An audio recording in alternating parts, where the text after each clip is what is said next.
কি বলবে ডুরান্ড ফাইনালে 2 গোলে এগিয়ে থেকেও সেই হার্টব্রেক হয়েছিল, আবারও সেরকম কি বলবে? লিগের প্রথম ম্যাচ, বাট আমরা 2 গোলে এগিয়েছিলাম, বাট 2 গোল কনসিড করেছি।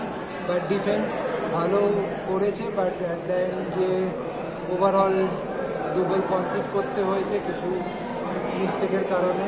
তো আই হোপ ফিউচার ম্যাচেস, এখনও লিগ অনেক বাকি রয়েছে, ফিউচার ম্যাচে এই মিস্টেকগুলোকে শুধরে আবার আমরা বেটার পারফর্ম করতে পারবো এবং ক্লিনশিট রাখতে পারবো। কোনোভাবেই কি মুম্বাই বাধাটা টপকানো যাচ্ছে না? আজকে খুব ভালো সুযোগ ছিল 2 গোলে এগিয়ে থাকা ঘরের মাঠে, তারপর আবার সেখান থেকে ম্যাচটা ড্র করা, আর 3 পয়েন্ট পাওয়ার জায়গায় 1 পয়েন্ট, এটা তো অনেকটা, প্রথম ম্যাচে যদি 3 পয়েন্ট পাওয়া যেত অনেকটা এগিয়ে থাকা যেত।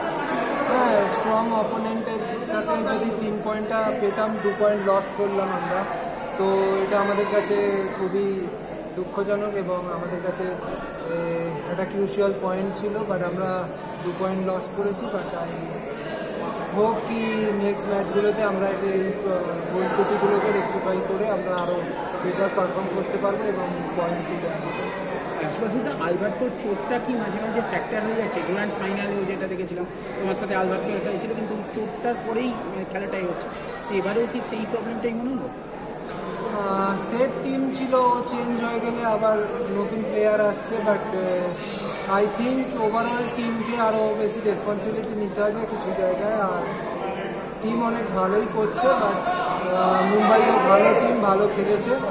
আই হোপ আমরা নেক্সট ম্যাচগুলোতে আরও বেটার করবো, অ্যাজ এ টিম একসাথে খেলেছে। দীপেন্দু বিশ্বাসকে পাশে কেমন দেখলে? দীপেন্দু বিশ্বাসকে দীপেন্দু ভালো খেলছে, ও আস্তে আস্তে কনফিডেন্স গেইন করছে আর ওভারঅল টিমে সবাই সাপোর্ট করছে ওকে।